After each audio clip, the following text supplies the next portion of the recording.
कांग्रेस का तो काम ही रहा है आग लगाओ, हिंसा फैलाओ, अशांति पैदा करो। मैदान में मुकाबला नहीं होता मोदी जी से, उसकी ताकत नहीं है, उसकी क्षमता नहीं है। तो भड़का के देश का माहौल बिगाड़ने की कोशिश करो। इसलिए कल भारत बंद का आह्वान का अच्छा वो कहा भी नहीं से। किसान नेता ये कह रहे हैं हम किसी पॉलिटिकल पार्टी का इंटरफेरेंस नहीं चाहते, लेकिन मान ना मान मैं तेरा मेहमान, इसी बहाने घुस जाओ, भारत बंद में शामिल हो जाओ और देश में अव्यवस्था फैलाओ। मैं इन दलों की कड़ी निंदा करता हूं। जहां तक किसानों का सवाल है, सरकार के द्वार किसानों के लिए सदैव खुले हैं। हमारे कृषि मंत्री और बाकी मंत्री लगातार चर्चा कर रहे हैं और चर्चा करके समाधान निकालने का प्रयास कर रहे हैं। मैं फिर कहता हूं जोर देकर, ये तीनों किसान कानून किसानों के हित के लिए बनाए गए हैं। चर्चा के लिए द्वार खुले हैं, लेकिन जो लोग भारत बंद का समर्थन जो पॉलिटिकल पार्टीज कर रही हैं, उनकी मैं घोर निंदा करता हूं और उनसे कहता हूं कि ऐसी राजनीति उनके आधार को नहीं बढ़ा पाएगी। और तेलंगाना में भी यहां के मुख्यमंत्री समझ लें, जनाधार छोड़ता हुआ देख के, भारतीय जनता पार्टी को आगे बढ़ता हुआ देख के अब उनके पसीने छूट रहे हैं, इसलिए वो भारत बंद का समर्थन कर रहे हैं। इसके पहले ये मुद्दा उनके दिमाग में नहीं था। मैं उनकी भी निंदा करता हूं। कांग्रेस ने अपने इलेक्शन मैनिफेस्टो में 2019 में ये लिखा था, Congress agricultural produce market committee act को निरस्त कर देगी और कृषि उत्पादों के व्यापार की व्यवस्था करेगी, जिसमें निर्यात और अंतर राज्य व्यापार भी शामिल होगा, जो सभी प्रतिबंधों से मुक्त होगा। उनका ये घोषणा पत्र आप अब भी उनकी वेबसाइट पे देख सकते हैं। ये बातें उनकी मैनिफेस्टो के पेज नंबर 17 के पॉइंट नंबर 11 में दर्ज है।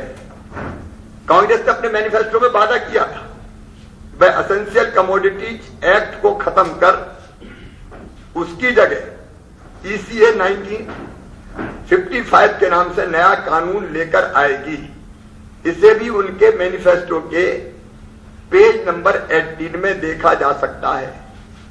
इतना ही नहीं, 27 दिसंबर 2013 को कांग्रेस के पूर्व अध्यक्ष राहुल गांधी जी ने, जिनको यह पता नहीं होता कि प्याज जमीन के नीचे उगती कि ऊपर उगती है, उनने यह कहा था कि APMC एक्ट के तहत फलों और सब्जियों को डीलिस्ट कर देंगे। मगर आज जब हमारी सरकार वही काम कर रही है, तो कांग्रेस किसानों को भड़काने का काम कर रही है। इसकी केवल एक पंक्ति में पढ़ना चाहता हूं जो मुझे पवार साहब ने लिखी थी, माय डियर शिवराज सिंह जी। उसके सेकंड पैरे की एक महत्वपूर्ण लाइन आपके सामने पढ़ रहा हूं। There is a need to amend the present APMC act on this lines of the model APMC Act 2003 in order to encourage private sector investment in marketing, infrastructure and providing alternate competing marketing channels in the overall interest of the farmers, consumers and agriculture trade. ये शरद पवार साहब मुझे लिख रहे हैं 2011 में। TMC के तो कह रही क्या है, तब उनके सांसद अबू ताहिर खान ने स्टैंडिंग कमेटी की बैठक में कहा था APMC को बदलना चाहिए। लेफ्ट पार्टियां UPA की सरकार में शामिल थी जब मॉडल एक्ट की बात हो रही थी, और अब तो TRS अभी तक कुछ नहीं बोली, लेकिन अचानक नींद से जग गए और उठ के कहने लगे, क्या दवाका के बाद और हैदराबाद के बाद, कह रहे मैं भी भारत बंद का समर्थन कर रहा हूं। धन्य मुख्यमंत्री जी, अब तक कहां नींद में सो रहे थे। मैं कहना चाहता हूं एक कानून, कृषि कानून तब लागू हुए थे जब बिहार के चुनाव चल रहे थे। लगभग 12 राज्यों में बाय इलेक्शंस हुए थे।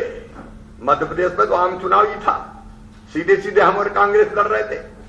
कांग्रेस को हमसे 10% कम वोट मिले और भारतीय जनता पार्टी ने मध्य प्रदेश में शानदार जीत हासिल की है।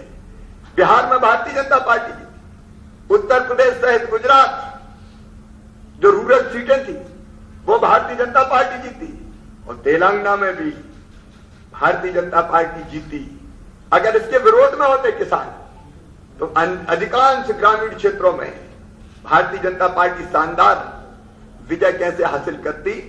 मैं इन सब दलों से कहना चाहता हूं, ये पाखंड ना करें, ये भ्रमित करने का काम ना करें।